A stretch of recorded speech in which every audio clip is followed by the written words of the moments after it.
How would you like a 15% discount to my daily email, the stack of stuff, the show notes, discounts to the conference, all of that? All you need to do is text the word show to 33777. You'll get the annual subscription with a 15% discount to my daily email. You'll get the stack of stuff, the links to the show notes, discounts to the conference, and so much more. All you have to do is text the word show, SHOW, to 33777. Text show to 33777.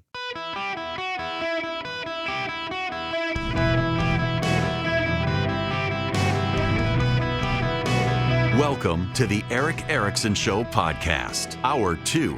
Hello, America. It is Eric Erickson here. The phone number is 877-973-7425. Should you wish to be on the program, there is the largest, greatest, most important breaking news in all of America. This is bigger than anything else on planet Earth or in the universe. This breaking news, I am reliably informed that Taylor Swift and Travis Kelsey are now engaged. Yeah, listen, for a segment of the universal population, there is no news greater on planet Earth than that. Pictures have been released. And it is a ginormous diamond on her finger. So nonetheless, just I keep you up to date on all of the news, all of the breaking news. It's very important that you know these things. Now, I'm going to start this hour with a phone call because it's such a good point, and I'm beating myself up for not having made this point. And those are the best calls to highlight. Greg, you're going to be up next. Welcome to the show. How are you? Hey, Eric, this was worth waiting through the break for. Let me tell you, I cannot believe you didn't think of this. I'm killing myself for having not thought about it. You're a gun owner, and I'm not a Glock guy, but I forgive you. Wow, but we're going to put a nail in the coffin of this most idiotic idea of the government taking ownership in U.S. companies like Intel. It is madness. It must stop. As a Reagan conservative, it makes my blood boil. But let's get in the time machine. We're going to fast forward to President Newsom, and he announces that the United States government is going to take ownership positions in all of the major U.S. gun manufacturers like Ruger, Smith & Wesson, Palmetto State Armory, Mossberg, you name it.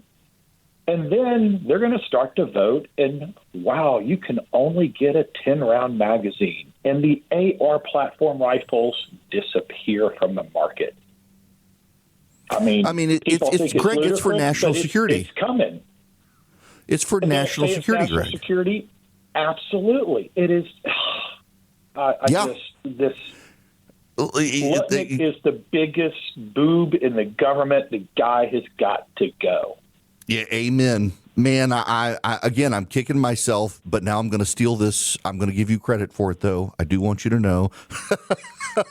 Take it and run with it, my friend. This listen, just hit me yesterday. I was at the range with my son, and we coined the new term, shoot every gun Sunday. So we shot my shotgun, we shot all the pistols, and then we went to the shotgun range and shot trap for an hour and had a blast Sunday afternoon. No pun intended. Yeah. Yeah. I need to start doing that. Although my kids, he's suddenly gotten into golf. Listen, Greg, I appreciate the phone call, and I am going to riff on this for a little bit. Howard Lutnick, the Commerce Secretary, convinced Donald Trump that for national security reasons, we needed to take a 10 to 15% stake in Intel. Howard Lutnick said to the public that they will not be voting shares. We actually now know from Intel itself and from the federal government that what they got are voting shares, but Howard Lutnick just says the Trump administration will not vote the shares, except as management wants them to. So for those of you who don't own shares in a company, you just own mutual funds or some such, what happens is, like, for example, I own shares in Apple. And every year for the shareholder meeting, I get a letter from Apple, and it says, we want to continue these people on the board, and we want you to vote for them. Some shareholders want us to do this one thing that we don't want to do, and so we would like you to vote against it. And you send your form in, and that's it. What Lutnick says is, we're going to vote the way the management wants us to vote. So if Intel wants them to renew the board, we'll renew the board. If they want us to vote for a shareholder resolution, we'll do it. If they want us to vote against, we'll vote against, whatever the management says. But that's not binding on the next administration. That's just what Lutnick says the Trump administration is going to do. Then, of course, behind the scenes, as the largest shareholder, they can push Intel to do things that they then vote for. So we're doing this, Howard Lutnick says, because of national security concerns. You know, an easy way to do what we're doing with Intel without actually engaging in federal takeover of a major private company? Congress could pass a law that says only microchips made in the United States can be purchased by the federal government for military use. All the manufacturers would start making microchips in the United States. If they want to be bought by the federal government, all you have to do is say, for national security reasons, and listen, I'm opposed to tariffs and stuff like this. I'm pretty free market, but I recognize that national security concerns have to trump some things. And I'm fine with Congress passing a law saying the microchips that are purchased by the government for defense have to be made in the United States. We would create a market in the United States for national defense without the government taking over a company. You can also cut taxes. You can say companies that make microchips in the United States won't have to pay income tax for 5 years. That'll incentivize them to come to the country. You can deregulate. Literally, I mean, you could give them tax credits and tax exemptions. There are lots of things you can do without taking 10% of the company. But Howard Lutnick told Donald Trump, we need 10% to 15%. The number is actually in dispute as to how much it's going to be. 10 to 15% is the range. And we got to do that for national security concerns. We have an ammunition shortage in the United States. That's what the Trump administration's been telling us. We have an ammunition shortage in the country. That's why we've got to slow sales to Ukraine. So for national security purposes, I think the federal government should buy stock in the companies that make ammunition. And that'll be a giant injection of equity into those companies they can use to expand their manufacturing facilities domestically to build ammunition in the country. And then when Gavin Newsom or Pete Buttigieg or Kamala Harris becomes president, they can convince that ammunition company that you can't make certain rounds for civilian use and suddenly drive up the price of ammunition. Supply and demand, they reduce the supply. Or buy stock in Remington, Smith & Wesson, Ruger, Daniel Defense, force 10% of the company into the government's hands and then start restricting sales to the public of those firearms. I mean, it's a national defense issue, folks. This is national security. The government needs a reliable, stable supply of handguns, machine guns, semi-automatic rifles, and shotguns for the military, and they got to come first. It's national security. China's on the rise. This is a serious issue. The government needs to buy a 10% take in the handgun manufacturers and the rifle manufacturers and the shotgun manufacturers and the semi and automatic rifle manufacturers. They need to inject that capital into those companies in exchange for stock, and then they can have voting shares and start twisting those companies to the business of the government. This is where it heads. You can't stop it. You've opened the door with Intel saying it's a national security issue. Why then is it a national security issue with ammunition? We have an ammunition shortage in the country, according to the Trump administration. You know, a great way to improve the ammunition supply in the country is an injection of equity into one of these companies, giving them a lot of money to build new facilities. In fact, the Trump administration is playing off of plans from the Biden administration to expand an ammunition manufacturing depot in Iowa. They're going to help this company in Iowa expand its facilities to be able to manufacture a lot of ammunition, including like 135 millimeter rounds, or 155 millimeter rounds, rather, that are in huge supply in Ukraine. Why doesn't the government buy stock in the company and the company uses the money from the stock purchase to build out the facility? The government gets an equity interest. The company gets the money. They build out the plant. The government gets first dibs on all the ammo and then can use its shareholder clout to start restricting it. This is where you head when you cede the ground in intel and say it's national security. Well, you know what's more national security than microchips? Guns and ammo. Missiles, guns and ammo. So you start buying up shares in those companies. You start restricting what they can do to the public sector. You start restricting the supply of ammunition. You may not be able to ban the public from buying ammunition, but you can drive up the price and put it out of the reach of most people. It's just supply and demand. This is where these things head. I didn't think about the gun angle. Thank you, Greg, for putting it on the radar. But let's just see where this goes. You've opened the door now, Republicans. We're going to be real hard for you to tell Democrats no when you yourselves supported it. This is why you got to think about the long-term effects of these things. This is why I'm concerned about the president firing a member of the Federal Reserve without having any evidentiary finding that the evidence as presented is real. It doesn't need to be a criminal court. You don't have to wait, I don't think, for a criminal finding of guilt in a situation like this, but you do need to show it by the preponderance of evidence, and that's not a one-sided argument based on conjured documents from the Trump administration. Somebody other than the Trump administration needs to verify that the documents are real, and if they are, you fire her. Otherwise, we're going to have the Gavin Newsom administration concocting documents that aren't real, and before anybody has a hearing, say, look, we got these documents. It proves they committed fraud. We're firing them. And who's going to be able to stop them? The process protects our rights as much as anything else. The process protects our rights. Our founders were very smart people. They understood through the star chambers and the like that you speed up the process, you jeopardize people's rights. They wanted it to be a slog to get anything done in this country at the federal level. Gridlock is actually a feature, not a bug of the system. By slowing it down, making the process difficult, it ensured our rights were protected. By insisting on things like due process and innocence until proven guilty, they protect us. When we start breaking it down, you give up the right to complain about the other side doing it. And when you say, well, they're going to do it even though they haven't, you're just making an excuse for yourself.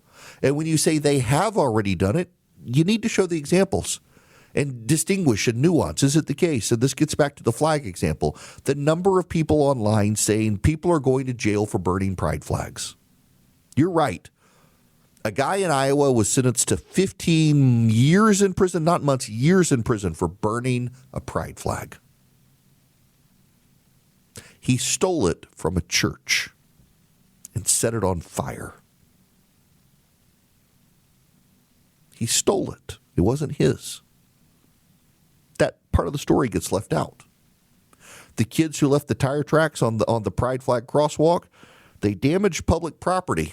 Their charges were dropped, by the way. Ultimately, they didn't go to jail, but it was still stupid they'd be charged. I think it's stupid to have a pride flag crosswalk. People are literally going to walk across it. They're going to spit on it, maybe by accident. They're not paying attention. The tires are going to scuff it up. It was virtue signaling by the left. They never should have done it. Kudos to Florida for painting over their pride flag crosswalks. But it was public property, and there have been cases of people defacing the public property because they didn't like it. It wasn't their crosswalk. It was the public's. You deface public property, you go to jail. You tear up stop signs, you also get punished. I think the hate crime charges are stupid and unconstitutional, but these nuances do matter, folks. You got to be thoughtful and reasonable people about this. Rushing towards emotion on all this stuff, your anger and your rage and your need for revenge, it's going to trap you into precedents the other side uses, including if you can buy stock in Intel on the grounds of national security. You can buy stock in gun and ammo manufacturers on grounds of national security, even more so than Intel, and then use your shareholder clout to restrict sales to the public and do an in-run around the Second Amendment. And just wait for Democrats to do it, and we will have ceded the ground for them. Hello and welcome. It is Eric Erickson here. The phone number, 877-973-7425. Should you wish to be on the program. Brenda, you're going to be up next. Welcome to the show. Hi. When you hear the two stories back to back, they don't make sense. If we're so concerned about national defense that we have to take over basically a private company, then why aren't we concerned for national defense when we have 600,000 Chinese communist students coming into our universities? Brenda, why are you using logic? You're not supposed to use logic, just emotion. Yes, exactly right. We have 600,000 Chinese students coming into this country who are going to repatriate to China. We know that to get a job there, you got to be a member of the Communist Party. And so we are training the future of the Chinese Communist Party in this country. If it's a national defense issue for taking over Intel, it should be a national defense issue for this year. You're absolutely right. Unfortunately, nobody wants to use logic anymore. It's all very emotional, and that just frustrates me. You're not the only one. Yeah, look, I appreciate the you tying that together. I don't know that I'm cut out for this age where everybody's so emotional about everything. The amount of people from my side who are mad at me for saying maybe Trump shouldn't just fire Lisa Cook without something more than an accusation. Why? How dare you say this, you traitor? A bad take from a conservative. And I was like, you don't want it done to our side. Why are we set the precedent for the other side?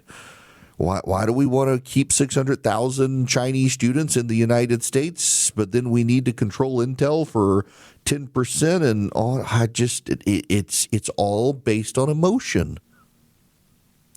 And you tend to make bad decisions when you're doing things emotionally. It's why sometimes I get hangry. And when I get hangry, when people travel with me, my assistant literally texts them to remind them to make sure I eat, because I am notoriously an a-hole when I am hangry. And they got to make me eat. And before I make business decisions or personal decisions, I got to eat. Otherwise, I make bad decisions because of its emotion. And we need to stop being so emotional.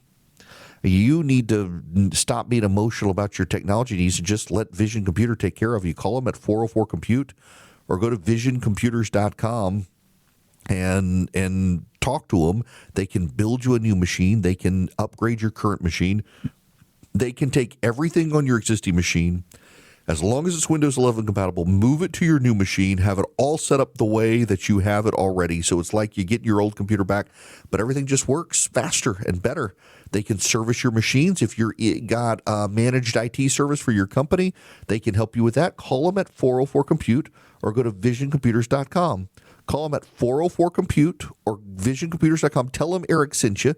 You're going to save some more money. 404-COMPUTE or visioncomputers.com. Vision builds great machines. They actually have world-class tech support as well. You call them 15 seconds or less, you get the answer. You don't have to email them. You just pick up the phone and call them. 404-COMPUTE or visioncomputers.com.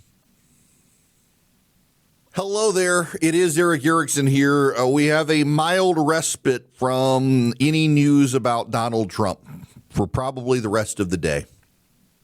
Taylor Swift and Travis Kelsey are engaged. She turned the corner in a park and saw a massive mound of roses and an arch and just assumed that it was a normal day in her world until Travis Kelsey knelt down and pulled out a 2,000-carat ring from his pocket and put it on her finger. She now is walking, leaning over on the left side, weighted down by this ring on her finger, smiling in agony as her arm is dragged to the ground, but she is engaged. The new album is going to be something, isn't it? But, she's already recorded this album. Listen, y'all, I've been to 5 Taylor Swift concerts in my life under duress. My wife really is phobic about crowds. And so I have taken my daughter to 5, count them, 5 Taylor Swift concerts in my life. I went to the last one, and an older man was sitting by himself downstairs in like a little club area with his noise-canceling AirPod Pros on watching TV. And I tapped him on the shoulder and I said, "Sir, you are my hero." but I know all about Taylor Swift because my daughter has been she's kind of outgrowing her, particularly as Taylor's got more vocal in politics, and they don't really align with my daughter. And her last album wasn't that great, but she's already now recorded this new album. She's going to have to go add tracks to it. Actually, with Taylor Swift, what you know is going to happen is she's going to release the album, and then she's going to release an update to the album with extra songs about getting engaged so that you will buy both albums lining her pockets. She's an incredible businesswoman, and people will pay. I will move on now to Chris, calling from Jacksonville, Florida. Welcome to the show, sir. How are you? Hey, Eric. Long-time listener, first-time caller. I just wanted to say I have a generalized agreement with you on the treacherous nature of taking these corporate stakes. I have a lot of experience running companies and being on boards, and also have been in the government sector. So I think it's a very, very slippery slope. But I think you really have to look at Intel, their CEO and their board. That company got into a pickle. Trump came after the CEO for being tied in with the communists. CEO came to Washington, throws this deal on the table. Hey, we'll give you 10%. Trump, being a businessman, is like, well, I'll take it.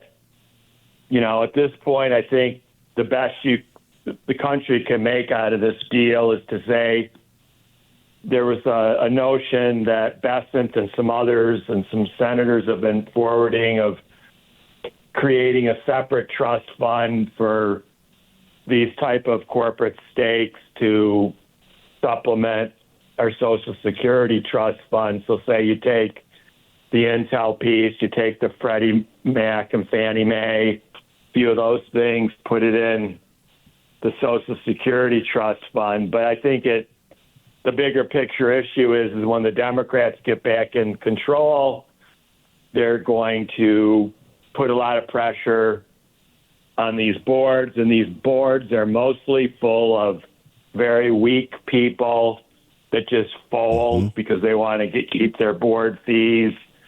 The CEOs, unless they control the company, are the same way. And, it's a generalized mess to really having the government get involved with business. Oh, yeah.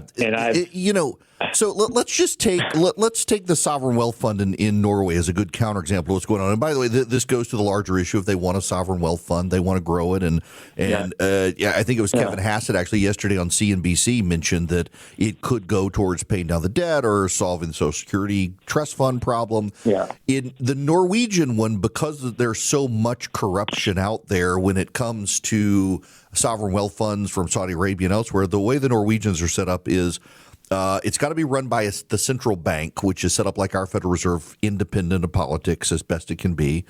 It also has to avoid investment in Norwegian companies to avoid the political ramifications. So that helps get rid of the corruption. It's run by the central bank. It's regularly audited. Every transaction has to be revealed within 48 hours, I think, and no investment in companies from Norway. So compare that to this, where no such safeguards or anything like that, no transparency behind the scenes. It's going to be problematic, and it's going to ultimately fester corruption, as these things tend to do. And then again, it opens the door to investment elsewhere. I got one more on this because my boss pinged me and that I'm missing something else. How many of your fantasy football leagues are now in jeopardy because Travis Kelsey is now a happy man and going to get married? How is he going to be able to help Mahomes now? Those of you in Kansas City right now, you're listening in Kansas City. What does this do to the Chiefs? I mean, when they first got in the relationship and he was super happy, he kind of started sucking on the field out there. What's it going to do? Now, let me say this. In all candor and honesty here, and this is, listen, I realize this is a pop culture moment that a lot of you don't care about. Whether you like Taylor Swift or not, she's a cultural icon and a cultural force, and a lot of young women who may not really pay attention to what pop stars and celebrities and stuff do. Actually, Swift has a lot of influence on culture. She actually does have a lot of influence on the culture of young women and even some young men in this country. She is getting married, engaged to a manly man, not one of the little emo pop stars she's embraced in the past, but a guy who likes to drink beer and play golf in his free time and has a great family relationship with his brother. They're going to get married. How many young women? There's a real marital divide in this country right now where you've got conservative young men. They're spending their time in the gym because the progressive young women of America, they are not interested in marrying. They're not interested in the young men. You have young men increasingly going to church and going to the gym, not actually going out on dates with young women. How many of those young women are going to see Taylor Swift engaged now to a guy like Travis Kelsey, who's a football playing, golf playing, beer drinking kind of bro? All the stuff that progressives have maligned as toxic masculinity. And she's embracing that guy. She's dated lots of other young men, all of whom were largely in her industry. None of them could hold a candle to her career. Now she's engaged to a man in a completely separate career who is established in his own right. What do you think the cultural impact of this is going to be? There actually is a story here. And then she has kids. Because, I mean, that's going to be the next logical step is they're going to have kids. They're going to get married, and they're going to have kids. Are we going to have a baby boom in this country because of Taylor Swift? If there's something to be celebrated here, we can be dismissive of it and say, oh, my gosh, we shouldn't talk about it. You all have never been to a Taylor Swift concert. You don't appreciate the cultural impact she has. I have lived with a young woman who will turn 20 years old next week, who for most of her life has been a Taylor Swift fan. As she's gotten older, her tastes have more spread out. She's less a Swiftie than she was, but she still pays attention. Interestingly enough, one of the reasons my oldest has kind of become she's not a fan of Taylor Swift. She's just got more well-rounded views now. Is it impact culturally? Taylor Swift's positions on politics and things like that. And my kid is at a point where she's taken her faith very seriously. She's interested in and found somebody she wants to date or anything like that. But she's definitely take her faith more seriously, and she's interested in marriage. And here comes Taylor Swift now, engaged and interested in marriage. She has a massive impact on the lives of young women in this country. And they see her as an independent young woman. They think they can be too. And now they're seeing an independent young woman say, you know what? I want to be married. And I don't want to be married to just anyone. I want to be married to this big, tough guy who plays football, who I can take care of myself, but it's kind of nice that he can take care of me too. And he can have his career and I can have my career, and then we can make babies. And you know what? That's going to have an impact on society. Don't be dismissive of it. You can say, Erickson, you're off your rocker. If you're saying I'm off my rocker, you probably don't have girls in your house. I have one. She likes Nirvana and Pearl Jam and Taylor Swift. And she probably listens to Taylor Swift more than any of the rest of them. And her father, because of his job, was able to text her in the middle of her class today and tell her news that she did not know because, well, her father does news for a living and she was in class and had no way to get the message that Taylor Swift got engaged. So I texted my wife, and my wife says, I already heard it from Evelyn. And I had to ask, who did Evelyn hear it from? Her father, who was ahead of her on the news. Again, I realize it's a silly moment. We're not going to hear anything about Donald Trump for the next 24 hours because the news is going to obsess over this. But just why? And it is a serious moment here. Like it or not, she's a cultural icon who is deeply influential in young women. The data shows that young men in this country are increasingly becoming conservative. And you're actually, for the first time in American history, you're actually seeing more young men going to church and taking faith seriously than young women. I see it in my house. I went up to get my son up on Saturday morning to go to a Braves game. I let him sleep in. It's like 11. He's a teenager. He sleeps late. He had his Bible on his bed with his glasses on top of it. He had been reading his Bible before he went to sleep. He had been listening to Jordan Peterson for a while, and Peterson talks about taking your faith seriously. He started taking his faith seriously. He's been reading his Bible, and that's happening with a lot of young men in the country. And they're turning to faith, and they're going to the gym, and they're hanging out with other guys, in large part because the young women decided to assert their independence in life, and they didn't need a man. They don't want a man. They're too good for the men. They're better educated than the men, et cetera, et cetera, et cetera, et cetera, et cetera. And you're seeing these young men looking for wives, and the young women have no interest in it. And suddenly, because Taylor Swift is interested in it, I guarantee you a lot of young women are going to realize, oh, if marriage is good enough for Taylor Swift, it's good enough for me. Maybe I should go find a guy to settle down with. And then when these two have kids, which they will do, more likely than not, it'll be, oh, Taylor Swift can put her tour on hold to have kids. I should be able to do that too. And it will have some change in culture. And it's actually going to be a good change for culture if it happens, as I suspect that it will, because we're increasingly, young men and young women are dividing along very tribal partisan lines. Young women becoming much more progressive, educated, and deciding they don't really need a man. The men becoming more conservative, more religious, actually have typically less education than women these days. And they're looking for young women. They're going to churches. They're not necessarily finding them. That may change. That may change. And so, one, you should never root against two people falling in love, getting engaged, getting married.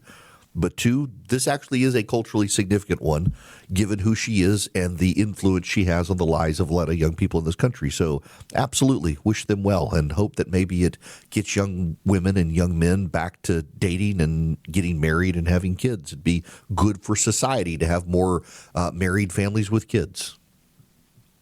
Didn't expect to have that news today, but here we have that news. Now, I got to tell you, when you do have kids, your kids are at some point going to be interested in, how do I save money? Where do I put money? What do I do with things called checks? What is a check?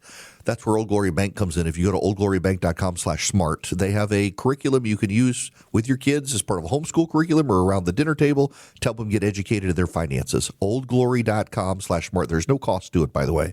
No cost. oldglorybank.com/smart. You go to oldglorybank.com/smart.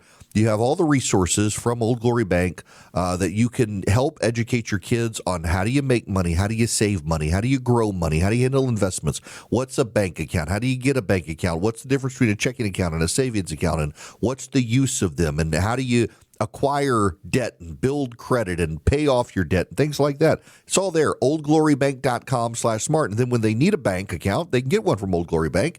It's a great online bank. I've got a checking account and a savings account with them. oldglorybank.com/smart. oldglorybank.com/smart. Welcome back. It's Eric Erickson here. The phone number, 877-973-7425. If you want to be on the phone, Nancy, let's go to you. Welcome to the show. How are you?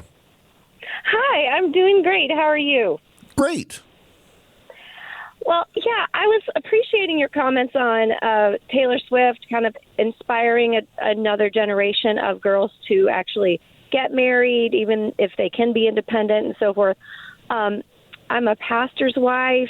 I'm a therapist, a marriage therapist, and I do see, women sometimes resisting marriage, but there's still an awful lot of guys who are not really showing up in church. They're not really popping the question. They're not really thinking, and they're doing more of that kind of avoidance. Mm-hmm. And so I just wanted to kind of add that to the mix. I mean, I know the stats are showing less and less people are getting married, and the ones who get married, it's still at about, 50% that don't make it. Mm-hmm. So my thought also on Taylor is that, can she really stick it out? That's kind of in question for me. So the generation that's going to go along with her, they're going to be looking for that leadership also with that. And I'm just not sure she's going to bring it. But I do hope you're right about the men. But I counsel an awful lot of women who are struggling with that question of, I really want to be a mom. I really want to have children. I'm a successful, businesswoman, and the men are just afraid of me. They just don't want anything to do with me because I make more money than them, or I, am confident and that kind of stuff. So I don't know what you think about isn't that. It funny to see two sides of this coin? Because, there's a lot of data. The Institute for Family Studies at the University of Virginia has so much data on this, and that there are so many young women now in that position, and they're intimidating the young men. The young men are looking for relationships, and it could very well be the young women are thinking, well, I'm intimidating the guy. It takes both sides, of course. But I do think, and I would say in your background, I think you can attest to this as well, that the pattern of couples that tend to stay together are the ones who get really committed to also a faith community and work through their church together. That, people talk about, well, Christians divorce at the same rate as non-Christians. True for self-described people. But when you start asking people how often you go to church, the ones who are there every week are the least likely to get divorced anywhere. Yes, I agree. Yeah, and that's something to get the word out too with, I think since COVID, that is church attendance.